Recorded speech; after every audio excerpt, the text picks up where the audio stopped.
It somehow just keeps getting better as we have something that shows that Juraj Slafkovsky is outperforming one of the top superstars in the NHL at 5v5 this season, plus some more in-depth stats on him. But we also have to talk about it gets even better for Laval, as right now David Reinbacher has summoned Patrik Laine, has scored 2 goals recently, and Adam Engstrom with a goal of the year candidate. Our defense is getting more reinforcements than we could have possibly imagined. That, plus a great quote from Mike Matheson discussing the team culture, a bunch of great stuff coming up on this episode of Habs Digest. And if you want the Habs to make the playoffs and you want to watch our videos every single day, hit the like button right now. It helps us a lot. We asked for 850 last time. We got over 1,000. Thank you for watching. The support's been crazy. The Habs have been crazy. And we just got more stuff to talk about, Jesse. And I want to start with this quote from Mike Matheson. Now, this to me, there it is, speaks a lot to this team right now. We've been talking a lot about culture. Now, he was on L'Antichambre, and he was asked about when Hudson went on to PP1 instead of him. Was he upset about it? He said, no, I knew after the change happened, I'd have different challenges, but that doesn't mean I had to stop thinking I was an important part of the team. And that goes back to your ego. You're playing with an ego, you're not a good teammate. It's important for everyone on a team that each player accepts their role and does as much as they can with it. And what a quote from Mike Matheson, Jesse. We've been talking time and time again how these guys on this team play for each other. It's evident every single night, hugely evident in that comeback yesterday, down 4-1 in the third. And to hear Matheson, look, I know people have their reasons to not like Matheson. Sometimes it's deserved, sometimes it's not. But this is the kind of thing that just really endears him and honestly this whole team to me, knowing that this is the attitude prevalent among everyone in that locker room. Yeah, it's really right now where the sum is really greater than all the parts, and that's a big part of the success for the Montreal Canadiens. There's no way they're coming back to score 3 goals in that third period last night against the Avs unless if they're having really this team first mentality. So it's just phenomenal to see right now, because when we talk about the culture for the Montreal Canadiens, such a big kind of catchword for so long, it's having those examples is obviously such a big part of this. And the reason why we're kind of really highlighting this is because it's such a rarity in the NHL. If not, it's the minority of the situations where you see a vet like Matheson really kind of being okay. Historically, it's a vets league, it's their time to eat, and by hell or high water, they're not letting go of it. But it's really, whether it's a guy like, Jake Evans taking a great contract for the team, Anderson, Gallagher, Suzuki in terms of the contracts, Cole Slaff, there's just so many guys right now, even guys that they're drafting, right, who by Hudson, Demidov, who magically somehow fall into this vision. That's why we say what they're building right now is really special. And it does work both ways, where it's Hudson will be the first one to tell you so many times this year, he respects Mike Matheson. He's learning a lot from him as well. So really just a huge example of the healthy locker room that we're having. Absolutely. And look, Matheson yesterday was one of the, it's not often he doesn't lead the team in ice time. Last night, Hudson was the guy who got more ice time. Why? Hudson's been able to create more offense than Matheson. Habs were down 4-1. You give Hudson more ice time. But what did Matheson do? He had an outstanding defensive game on the penalty kill. And in overtime was our best player in overtime, especially shorthanded. He goes out and like he said, he finds other ways to be impactful. And that's what I love about this team. Everyone is finding their role. That third line, Christian, Wayne Gretzky, Dvorak. Well, maybe we don't like Wayne Gretzky. How about Mario Lemieux right now? This kind of thing. There's a lot of things happening with this team. People stepping up, filling their roles, and that culture in the locker room is unbeatable. But Jesse, we're going to switch gears a bit because right now this team is rolling. But in the next few years, we know there's going to be some turnover on that roster. Whether it's a guy like Devo going,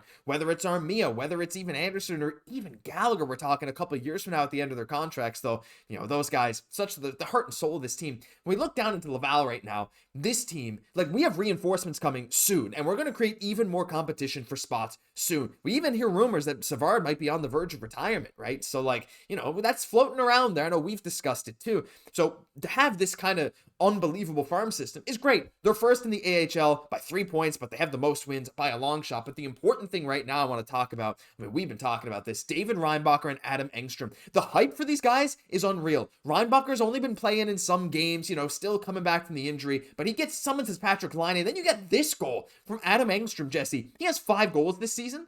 And some of them, his rushes, we saw in the preseason, kind of look like this. And look at this goal from Reinbacher. Seeing these guys perform to this level, even when a guy like Mailloux has fallen off, he really hasn't. He's still having a decent year, is absolutely insane. What have your thoughts been about Laval and specifically our defensive reinforcements? Because honestly, this is more hype than it's more hype than I think I'm giving it credit for.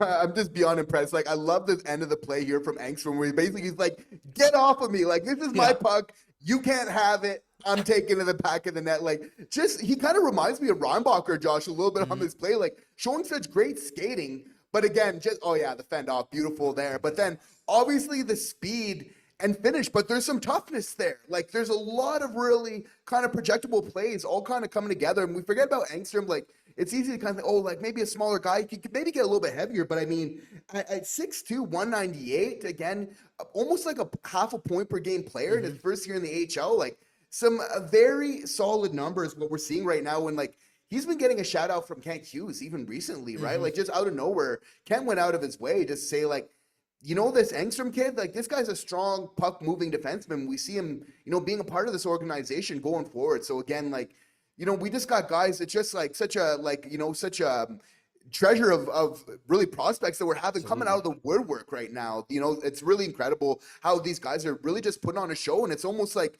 making like a lot of questions for like whether Mailloux or it's somebody else becomes like more expendable in the trade. I know Mailloux's that right-hand defenseman that's still kind of important, where we got a lot of those left-hand guys, but I mean, just seems that so many guys kind of coming up at the same time. Like, something's got to give. We just don't know which way that ship's going to quite steer. Yeah, right now it's unbelievable watching this Laval team. I mean, Florian Xhekaj, 18 goals now on the season. Rookie record for the Laval Rocket. Adam Engstrom pulling stuff like this. David Reinbacher pulling one-timers. He has looked so unbelievable as well. Reinbacher, like, honestly, like, I'd say I'm locking in right now that he's making the Habs at the start of next year, just based on what I've seen from him. Like, if you guys haven't watched him, like, he's been just so good. Like, he doesn't look like a guy that's been nursing so many lower body injuries over the last few years. He looks insanely fast. We saw that goal he had, we talked about, a week or two ago, that tip goal he had on the rush. Insane stuff. So if you're not paying attention to Laval, you really should, because there's a few faces there that you will be seeing with the Montreal Canadiens sooner rather than later. But one guy that is with the Montreal Canadiens, I mean, look, we know, Juraj Slafkovsky. His performance has been unbelievable. Since the Four Nations, I'll flash up a picture that we talked about last night because, we got to put this into context once again. Just a reminder that he has 13 points, including 8 goals in 13 games since the Four Nations break, 28 shots and 46 hits in those games. This guy said he wanted to play like Brady Tkachuk, and he just does now. He just does. He's unbelievable. But there's a stat that I saw, Jesse, and I want to give full credit to the Habitant on Twitter. Great follow. And this is a comparison of Juraj Slafkovsky and Mikko Rantanen at 5v5 this year. Yes, I know Rantanen has more points overall. He has more points in the power play. But just strictly looking at 5v5, you can feel free to pause, take a look. But I just want to bring your attention to the total assists per 60, but most importantly, the total points per 60. At 5v5, points per 60, Juraj Slafkovsky's 2.28 points per 60 minutes. Mikko Rantanen, 1.61.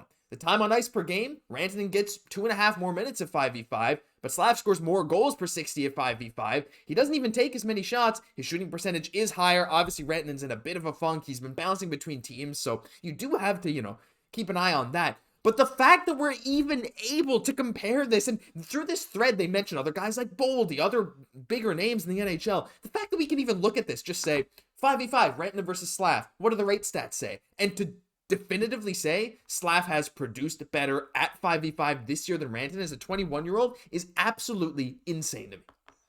Yeah, Slav is shooting more. He's playing physically like Josh. Am I dreaming right now? Like, because I don't want to wake up, because I've been waiting to see this for the longest time in his game. Second half Slav, we know it's all going to come together. That's the prophecy. Trust the process here for sure. Like, and again, getting, more goals per 60, more assists per 60, total points over 60, like 5v5 definitely matters right now. And what I've been loving is, again, Slav being what this team needs right now, that physical presence, but also that goal scorer, because it's interesting to note of its point per game pace since the Four Nations, those 13 games, they're 13 points, 8 of those which are goals. So again, we kind of needed him to be a little bit more of that finisher right now for us to compete down the stretch. He's taken on that mantle. He's owning it. And again, speaking to that larger theme where he talks some big talk coming out of Four Nations, saying like, I need to play better. It was not acceptable this first half. I want to change that. I want to bring a full season of play. It's not good enough. I've been just doing this for a small. So kind of like, Slav's redemption tour right now. Like, it's one thing to really say it being so young again, which we forget. A lot of guys are just playing in university, college hockey a lot of these times still. It's another thing as a young guy to then back it up. Like, for me, that's showing a whole lot of chutzpah. Like, obviously obviously the skill, but also kind of like that mental fortitude to at a young age to put that added pressure in Montreal, that pressure cooker where you don't need to do that. He then kind of sets down the gauntlet, then proceeds to back it up right now at clutch time for this team. Like, beyond impressed with this young man is doing. It's unbelievable. Like, to me, it's legit unbelievable to see this turnaround in the second half. Like, at one point we were like, if he could just tie that 50 points from last year. Now he's got 13 games to get 7 points, which is like more than possible. Again, I think that's very possible. And just 4 goals. Like, if he gets 4 goals, 3 assists over these last 13 games, he's going to tie last year after having a pretty brutal start to the year. Not to mention, he has been statistically, like, him, Caufield, Suzuki has been one of the best lines in the NHL at 5v5 production. Like, that's just is what it is. They have, I think, one of the most total goals of any line 5v5. So the play of them 5v5, you notice it every night. Teams say they don't have an answer for it. And that's just what happens, right? These guys have been unbelievable. And again, you compare to Rantanen.